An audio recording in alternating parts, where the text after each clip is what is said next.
তাণ্ডব মুভি দেখতে যাচ্ছি। আর আজকে আমি লেট যেন না হই এর জন্য নিয়ে নিচ্ছি একটা উবার।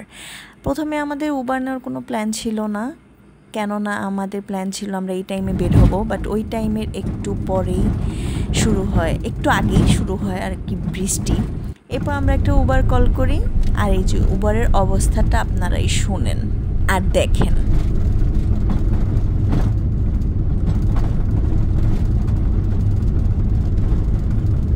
মানে ফোনে তো তবু সাউন্ড রিডিউস হয়ে এরপরে ভিডিও হয়, বাট এত পরিমাণ শব্দ যেটা কিনা আমি এই পর্যন্ত আমার উবারের অভিজ্ঞতায় হয় নাই।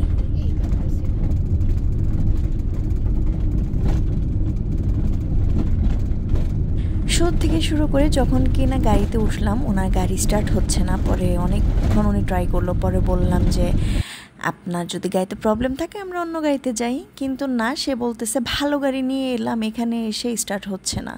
তো এই যে এরকম খটর এবং আমাদের গুলিস্তান ধামরাইও এর চেয়ে ভালো গাড়ি চালায়, মানে এত স্লো কি আর বলবো। তার উপর মাঝ রাস্তায় গিয়ে উনি গাড়িতে গ্যাস না তেল কি লাগে সেটা ভরতেছে, মানে এটা কোনো কথা? আপনি কখনো ইসে গেছেন উবারে?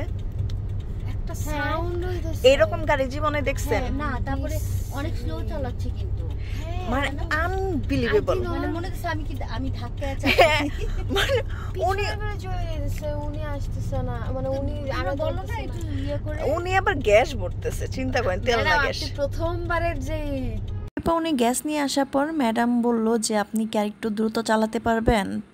এরপরে উনি একটু স্পিডটা বাড়াইছে, বাট যে লাউ সেই কত। তার চেয়ে বড় ব্যাপার ওনার গাড়িতে কোনো ম্যাপ ছিল না, মানে কি একটা অবস্থা। ওনার মাজার রোড দিয়ে ঢোকার কথা, উনি ঢুকছে সোজা জ্যামের রাস্তা দিয়ে।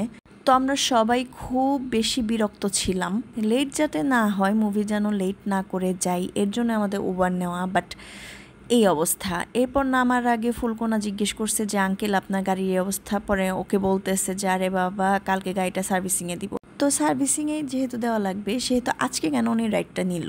যাই হোক, অনেক মাথা ব্যথা নিয়ে, মানে একটা প্যারা নিয়ে আমরা পৌঁছে গেলাম আমাদের সিনেমা হলে। এই যে এখন এক একজন দৌড়াচ্ছি। লেট যা হয়েছে, আমরা ভাবতেছি আর যেন লেট না হয়, এখানে যেহেতু পৌঁছে গেছি আর লেট যাতে না হয়।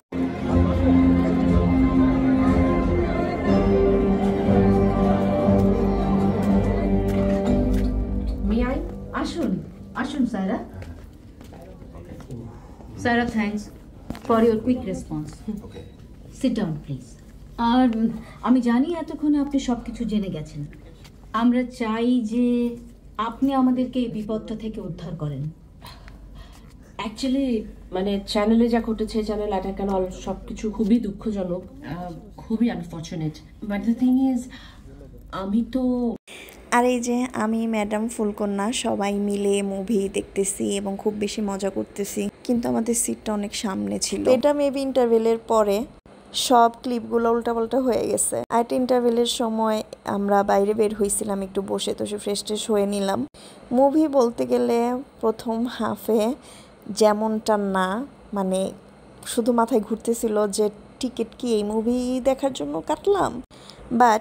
বাট ইন্টারভেলের পর সেকেন্ড পার্টে জাস্ট বুম, মানে এত সুন্দর মুভি, জাস্ট ওয়াও, অনেক ভালো লাগছে। আমরা তো ধরেন সাউথ ইন্ডিয়ান মুভি দেখি, থ্রিলার মুভি, এখানে যারা গেছি সবাই থ্রিলার মুভি দেখতে পছন্দ করি।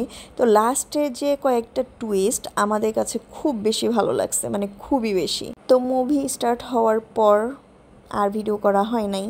এরপরে এই যে মুভিও শেষ। মুভিটা আসলে অনেক ভালো ছিল। তার চেয়ে ভালো ছিল সিনেপ্লেক্সের ওয়াশরুম। ওদের ওয়াশরুমটা আসলেই অনেক ভালো। ওরা যে ভালোভাবে মেনটেন করে, এটাই সবচেয়ে বড় কথা। এর জন্য ওদেরকে অনেক থ্যাঙ্কস। এরপর মুভি দেখে বের হয়ে একটু ভিডিও ঢং করে নিলাম, পিকচার তুলে নিচ্ছি অনেকগুলা, যেগুলো আপনারা অলরেডি দেখে ফেলছেন। আর যারা আমার পেজটাকে ফলো করেছেন তাদেরকে অনেক ধন্যবাদ। আর যারা পেজটা ফলো করেননি, আপনাদের যদি ভালো লাগে পেজটা ফলো করতে পারেন। এরপর আমরা চলে এসেছি জাহাঙ্গীরনগরে। শহরের কোলাহল থেকে চলে এসেছি প্রকৃতির মাঝে, রিক্সা দিয়ে ঘুরতেছি।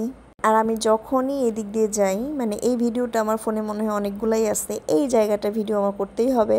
গাছপালা দিয়ে ভরা এবং একটু একটু আকাশ দেখা যায়, জিনিসটা অনেক বেশি সুন্দর। আর এই যে আমি অনেক বেশি ক্লান্ত, ক্ষুধাও পাইছে অনেক। এরপর চলে এসেছি কাচ্চি ডাইনে কাচ্চি খেতে। বাসায় এসে আবার রান্না বাড়া করা আরেক প্যারা, তার চেয়ে ভাবলাম যে না, বাইরে থেকে খেয়ে যাই। তো যে বলা সেই কাজ, এখানে এটা ট্রাই করছি। আর কাচ্চি ডাইনের খাবার আমার কাছে ভালোই লাগে, একদম ওয়াও না হলেও তুলনামূলক আরও যে জায়গায় কাচ্চি পাওয়া যায় সেখানে চেয়ে ভালো। আর ওদের ফিরনিটা হচ্ছে আমার এই প্রথম ট্রাই করা, দেখতে তো খুব বেশি সুন্দর লাগতেছিল। তো খাওয়ার পালা, খেয়েও ভালোই লাগছে। বাট আমার কাছে কেমন টেস্ট লাগছে জানেন, আমার কাছে মনে হয়েছে যে বাচ্চাদের যে ল্যাকটোজেন বা বিভিন্ন রকমের দুধ দেয় না, তো সেই দুধ দিয়ে মনে হয় বানানো, পাউডার মিল্কগুলা দিয়ে ওই রকমই একটা ঘ্রাণ আসতেছিল। আমি জানি না কেন, এমনি সব কিছু ঠিকঠাক অনেক ঘন ছিল, বাট ঘ্রাণটা ছিল ওই রকম। তো যেমন হাইপ শুনছিলাম সেই অনুযায়ী আমার কাছে অতটাও আহামরি কিছু লাগে নাই, বাট একবারে যে খারাপ তাও না। সব মিলিয়ে দিনটা ভালোই ছিল, শুধু উবারের ওই ব্যাপারটা অনেক বেশি বিরক্ত করছে, ওইটা ছাড়া বাকি সব কিছু আলহামদুলিল্লাহ ভালোই ছিল।